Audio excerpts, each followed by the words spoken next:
మాట్లాడదు మొయినుద్దీన్ గారు ఒక ఫస్ట్ టైం అందరూ ఒకసారి మాట్లాడిన తర్వాత మాట్లాడదు. వైసీపీ మీరు అపోజిషన్ కాబట్టి మీకు దాదాపు 13 నిమిషాల సమయం ఇచ్చాను, దయచేసి మీరు అర్థం చేసుకోవాలి. కార్తీక్ గారు, గుడ్ ఈవినింగ్. కార్తీక్ గారు, వెరీ గుడ్ ఈవినింగ్ బ్రహ్మనాయుడు గారు. స్థానిక సంస్థల ఎన్నికలకి రంగం సిద్ధమవుతుంది. సో ఇప్పుడు బీసీ రిజర్వేషన్ బిల్లు కూడా అసెంబ్లీలో ప్రవేశపెట్టున్నారు. సో ఎలాంటి పరిస్థితులు, పరిణామాలు ఆ తర్వాత చోటు చేసుకునేటువంటి అవకాశం ఉంది? ఎందుకంటే దాదాపుగా 50% దాటకుండా రిజర్వేషన్లు ఇవ్వాలి అని చెప్పేసి సిఫార్సు అయితే ఇప్పటికీ ముఖ్యమంత్రి గారికి ఇచ్చినట్టయితే తెలుస్తూ ఉంది. సో ఎవరైతే కమిషన్ నివేదిక ఇచ్చిన కమిషన్ ఎవరైతే ఉన్నారో, కమిషన్ చైర్మన్ రాజీవ్ రంజన్ మిశ్రా ఇచ్చారు 30% బీసీలకు రిజర్వేషన్ ఇచ్చేటువంటి విధంగా. మొత్తం ఓవరాల్గా చూసుకుంటే 50% ఇక రిజర్వేషన్లకు సంబంధించే ఎన్నికలు జరుగుతాయి ఆంధ్రప్రదేశ్లో ఈ బిల్లు కనుక పాస్ అయితే స్థానిక సంస్థల ఎన్నికల్లో. ఎస్, మీరు అన్నట్టుగా కోర్టు తీర్పులకు లోబడి 50% మించకుండా ఆ 50% లోపల ఎస్సీ, ఎస్టీ, బీసీ రిజర్వేషన్లు కల్పించాల్సినటువంటి బాధ్యత ప్రభుత్వాల మీద ఉంటుంది. అది ఒకటి. తర్వాత వీలైనంత ఎక్కువగా బీసీలకు రిజర్వేషన్ ఇవ్వాలి అంటే మధ్యప్రదేశ్ ఫార్ములా కరెక్ట్ అండి. జిల్లాను ఒక యూనిట్ గా తీసుకొని ఆ జిల్లాలో బీసీల జనాభా ఆధారంగా గ్రామ పంచాయతీల వారిగా, ఇందాక మనం మాట్లాడుకున్నట్టు గ్రామాల్లో ఎస్సీ, ఎస్టీలకి 20% ఉంటే మిగతా 30% బీసీలకి, లేదు అక్కడ ఎస్సీ, ఎస్టీలు తక్కువ ఉంటే వీరంత వరకు బీసీలకి. అంటే స్టేట్ వైడ్ గా ఎస్సీలకింత, ఎస్టీలకింత, బీసీలకింత అనే ఒక ఫిక్స్డ్ ఫార్ములా కాకుండా జిల్లాల కోటా వారీగా కనుక రిజర్వేషన్ కల్పించగలిగితే ఓవరాల్ గా బీసీలకి ఎక్కువ రిజర్వేషన్ కల్పించిన వాళ్ళు అవుతారు. మధ్యప్రదేశ్ లో ఈ ఫార్ములా ఫాలో అయ్యారు. ఇప్పుడు ఆంధ్రప్రదేశ్ లో ప్రవేశపెట్టబోయే ఈ చట్టం కూడా మధ్యప్రదేశ్ ఫార్ములాని కనుక ఫాలో అయితే ఎక్కువ శాతం బీసీలకి న్యాయం కల్పించినట్టు అవుతుంది. ఎందుకంటే మొత్తం జనాభాలో బీసీల శాతం ఎక్కువ కాబట్టి. అది ఒకటి. రెండోది, బీసీ సామాజిక వర్గం అంటే బీసీ అనేది అనేక ఉపకులాల సమ్మేళనం, ఒక కులం కాదు బీసీ అనేది. బీసీల్లో యాదవులు, గౌడాలు అంటే కొన్ని కులాలే అందరికీ తెలుసు. కానీ ఎంబీసీలు మోస్ట్ బ్యాక్వర్డ్ క్యాస్టెస్, ఈ రోజు వరకు వాళ్ళకి స్థానిక సంస్థల్లో అవకాశాలు రాని వాళ్ళు, రాజకీయ అవకాశాలు కల్పించబడలేని కులాలు ఉన్నాయి. వాళ్ళకు కూడా అవకాశం దక్కేలా బీసీ రిజర్వేషన్ ఉండాలి. అంటే బీసీల్లో కూడా అన్ని ఉపకులాలకి, ఎందుకంటే టీడీపీ ఈ విషయంలో కొంత అంటే జెన్యున్ గా ఉంటుంది అనేది నా ఫీలింగ్. ఎందుకంటే గతంలో ఎస్సీ రిజర్వేషన్ లో మాదిగలకు అన్యాయం జరుగుతుంది, ఎస్సీ రిజర్వేషన్ వర్గీకరణ కావాలని మందాకిస్త పోరాటం చేసినప్పుడు ఆ పోరాటానికి చంద్రబాబు వైపు నుంచి సంపూర్ణ మద్దతు వచ్చింది. కాబట్టి ఇక్కడ బీసీలో కూడా అన్ని కులాలకి న్యాయం జరిగేలాగా రాబోయే ఆంధ్రప్రదేశ్ చట్టం ఉండాలి అనేటువంటిది నా ప్రపోజల్. ఇంకొకటి ఏంటంటే జిల్లా యూనిట్గా ఇందాక నేను చెప్పినట్టు ఉండాలని. అయితే టెక్నికల్ గా కోర్టుల ముందు నిలబడేలా చట్టం ఉండాలి. మళ్ళా కోర్టుకు పోయి ఎవరైనా కోర్టుకు పోయే వాళ్ళు ఖచ్చితంగా ఉంటారు. ఈ తెలంగాణలో అదే జరిగింది. తెలంగాణలో ప్రొసీజర్ ఫాలో కాకపోవటం ఫలితంగా కోర్టులో వాళ్ళు తీసుకొచ్చిన చట్టం చెల్లుబాటు కాలేదు. పైగా వాళ్ళు తీసుకొచ్చిన చట్టంలో కూడా అనేక లోటుపాట్లు ఉన్నాయి. ఒకవేళ చట్టాలు కోర్టుల ముందు నిలబడకపోయి ఇబ్బంది, అంటే 50% లోబడి రిజర్వేషన్ కల్పిస్తే కోర్టులు కూడా ఏం చేయవు కూడా. ఎందుకంటే సుప్రీంకోర్టు గైడ్లైన్స్ ప్రకారం 50% లోపు రిజర్వేషన్ కల్పించుకోవచ్చు, ఇబ్బంది లేదు. అయితే నేను చెప్పినట్టు అన్ని ఉపకులాలకు కూడా అవకాశం ఇవ్వాలి. అయితే ఇందాక ఇంకొక విషయం పాయింట్ వచ్చిందంటే అసెంబ్లీకి ఎందుకు వెళ్ళరు, అసెంబ్లీకి వెళ్ళటం బాధ్యత కదా అనేటువంటి చర్చ వచ్చింది కాబట్టి చెప్తున్నాను. అసెంబ్లీకి ఈ సమయంలో ఈ బీసీ బిల్లు విషయంలో వైసీపీ తనకున్నటువంటి అభిప్రాయాలు చెప్పడానికి అసెంబ్లీకి పోతే బాగుంటది.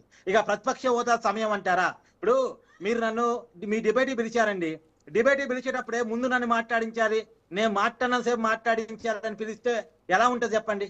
ఇప్పుడు మీరు ఉన్న సమయం మేరకు ఉన్నంతలో ఎంతమందికి ఇస్తున్నారో అంతమందికి మీకున్న టైం డివైడ్ చేయాలి.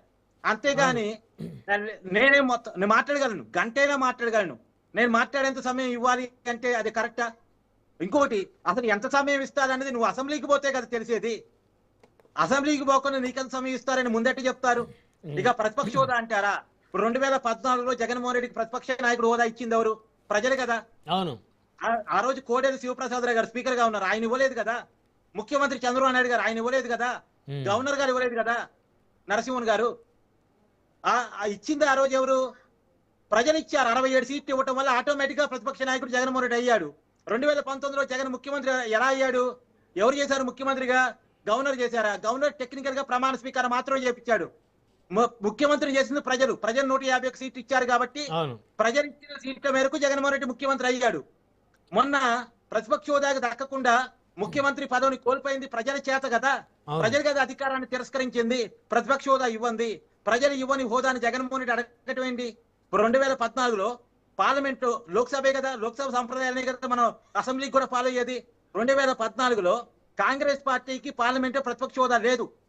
కానీ కాంగ్రెస్ పార్టీ పార్లమెంట్కి పోవడం మానేసిందా? రాహుల్ గాంధీ పార్లమెంట్కి పోవడం, లోక్సభకు పోవడం మానేశాడా? 2019లో కూడా రాలే వాళ్ళకి ప్రతిపక్ష హోదా. ఇప్పుడు మొన్న 2024 ఎన్నికల్లో 99 సీట్లు గెలుచుకోవడం వల్ల వాళ్ళకి ప్రతిపక్ష హోదా వచ్చింది. అంటే 2014 రాలే, 2019లో రాలే, అయినా పార్లమెంట్కి పోయారు కదా, కొట్లాడారు కదా వాళ్ళ శక్తి మేరకు. ఇప్పుడు మన తెలంగాణలో భారతీయ జనతా పార్టీకి 8 అసెంబ్లీ స్థానాలే ఉన్నాయి, పోతున్నారుగా, అసెంబ్లీకి పోతున్నారుగా. సంఖ్య తక్కువ అని, సమయం తక్కువ ఇస్తారని పోవటం మానేట్లేదుగా. 2018లో బీజేపీ తరఫున రాజాసింగ్ ఒక్కడే గెలిచారు తెలంగాణలో, పోయాడుగా. ఉమ్మడి రాష్ట్రంలో చివరి అసెంబ్లీలో జోలకంటి రంగారెడ్డి సిపిఎం పార్టీ నుంచి ఒకే ఎమ్మెల్యే ఉన్నాడు, పోయాడుగా అసెంబ్లీకి. వీరంతా తనకిచ్చిన సమయంలో అంటే ఇక్కడ ఒకటండి కార్తిక్ గారు, మనం చాలా క్లియర్ గా ఆలోచించాల్సిందంటే రఘురామకృష్ణరాజు గారికి జగన్మోహన్ రెడ్డి గారికి మధ్య ఉన్న వైరం అందరికీ తెలిసిందే. సో వారు డిప్యూటీ స్పీకర్గా ఉన్నారు. సరే అయ్యన్న పాత్రుడు గారు, సరే ఆయన వ్యక్తిత్వం మరీ జగన్మోహన్ రెడ్డి గారి మీద విరుచుకుపడే పరిస్థితి ఏం కాదు. కానీ జగన్మోహన్ రెడ్డి గారు అసెంబ్లీ సమయాలకు హాజరైతే అయ్యన్న పాత్రుడు గారు కనుక ఒకవేళ అసెంబ్లీకి రాకపోతే ఆ రోజు రఘురామకృష్ణరాజు గారే స్పీకర్గా ఉంటారు, డిప్యూటీ స్పీకర్గా. సో వారు జగన్మోహన్ రెడ్డి గారిని ఏ విధంగా హేళన చేస్తారు, జగన్మోహన్ రెడ్డి గారికి అసలు మైక్ ఇస్తారా అనేటువంటిది కూడా చాలామందిలో ఉన్నటువంటి ఒక ఆలోచన. అదేవిధంగా మొదటిసారి జగన్మోహన్ రెడ్డి గారు అసెంబ్లీలో ఈ 24 ఎన్నికల తర్వాత వారు ఎమ్మెల్యేగా ప్రమాణ స్వీకారం చేయడం కోసం వారు 11 మంది ఎమ్మెల్యేలతో అసెంబ్లీకి వచ్చారు.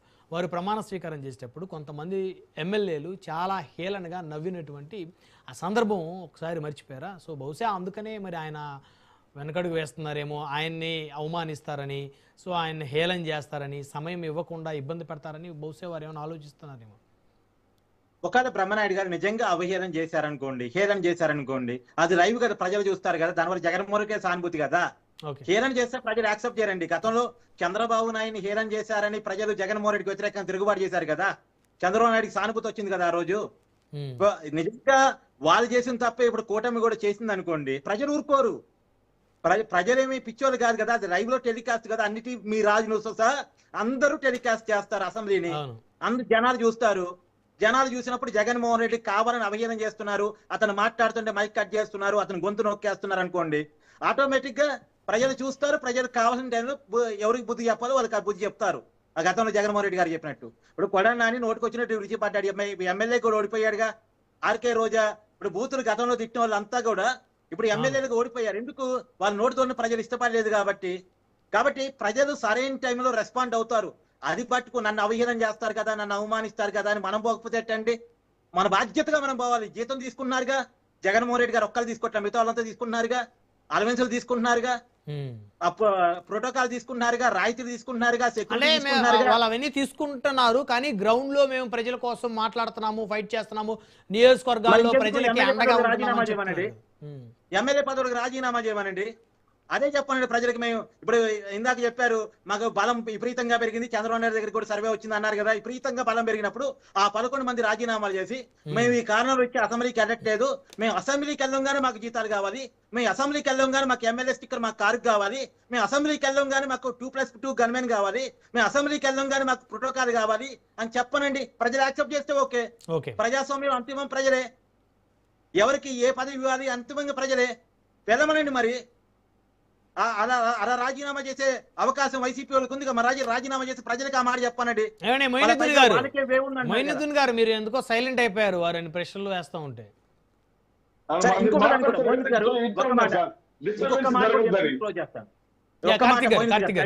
చెప్పండి కార్తిక్ గారు. ఈవీఎంలకు సంబంధించి కూడా ఒక్క మాట అండి. ఈవీఎంలు వచ్చిన కొత్తలో అంటే అన్ని క్లారిటీ ఇద్దామని, ఈవీఎంలు వచ్చింది ఎప్పుడండి? ఉమ్మడి రాష్ట్రంలో 2004లో ఈవీఎంలు వచ్చాయి. అప్పుడు ఉమ్మడి రాష్ట్రానికి ముఖ్యమంత్రిగా చంద్రబాబు నాయుడు ఉన్నారు, ఎన్డీఏ కూటమి. దేశంలో వాజ్పేయి ఉన్నారు ప్రధానమంత్రి. ఎన్నిక జరిగింది 2009 అనుకుంటా. కాదండి, 2004. ఓకే, 2004. 2004లో మొదటిసారి ఎన్డీఏ కూటమి ఉండగానే ఈవీఎంలు తీసుకొచ్చి ఎన్డీఏ కూటమి పడిపోయింది. రాజశేఖర్ రెడ్డి, జగన్మోహన్ రెడ్డి గారి తండ్రి, కాంగ్రెస్ పార్టీ తరఫున ముఖ్యమంత్రి అయ్యారు. దేశంలో కాంగ్రెస్ ప్రభుత్వం వచ్చింది, రాష్ట్రంలో కాంగ్రెస్ ప్రభుత్వం వచ్చింది. ఎన్డీఏ కూడా ఈవీఎంలు తీసుకొచ్చిన ప్రభుత్వం పడిపోయింది. 2009లో మీరు అన్నట్టుగా దేశవ్యాప్తంగా అన్ని చోట్ల ఈవీఎం ఎగ్జాక్ట్లీ దేశవ్యాప్తంగా 2009 తీసుకొచ్చారు. ఎందుకంటే 2009 బహుశా ఆంధ్రప్రదేశ్ లో కూడా 2009 అప్పుడే ఈవీఎం తోటి ఎన్నికలు జరిగిన పరిస్థితి. ఈ 2009లో ఒకసారి క్రాజింగ్ చేయాలి చూస్తున్నాను, గూగుల్ చేస్తున్నాను, కంటిన్యూ చేయండి.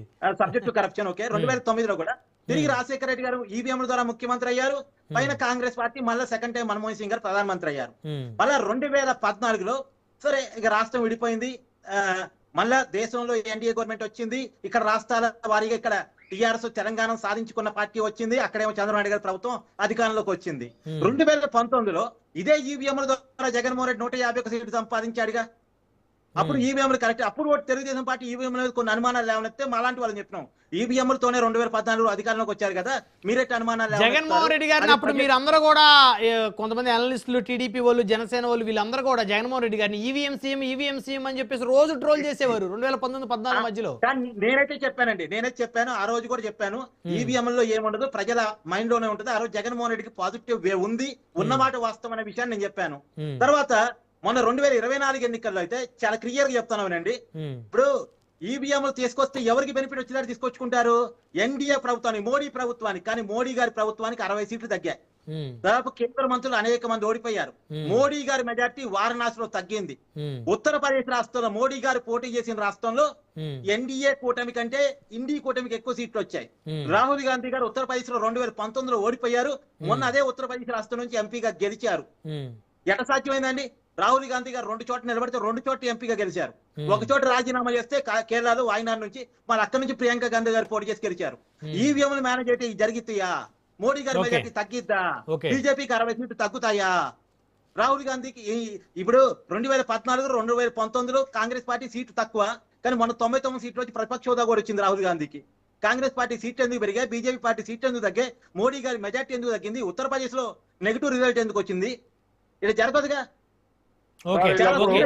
ఓకే, మొయినుద్దీన్ గారు వారి ప్రశ్నలకు సమాధానం చెప్తారా? కార్తిక్ గారి ప్రశ్నలకి చెప్తున్నా సార్. బ్రహ్మారెడ్డి సార్ అంటున్నారు నేను డిబేట్ కి వస్తున్నాను, నాకు ముందు చెప్తారా, నాకు ఇంత సమయం కాదని. సరే, డిబేట్ కి వచ్చేక ముందు మీరు వచ్చి కూర్చోండి, డిబేట్ లో మీకు ఒక సెకండ్ ఇస్తాను, మీరు హా హూ అంటే నేను మేము క్లోజ్ చేస్తానన్నారు అని మీరే చెప్పిన తర్వాత డిబేట్ కి వచ్చే లాభము? అదే ప్రశ్న. ఎందుకంటే ఇప్పుడు స్పీకర్ గా అయ్యన్న పాత్రుడు గారు ఆయన నోట్ వచ్చే పచ్చి బూతులు మాట్లాడతాడు. ఒక స్పీకర్ గా ఉన్న వ్యక్తి ఆ విధంగా పచ్చి బూతులు మాట్లాడవచ్చా?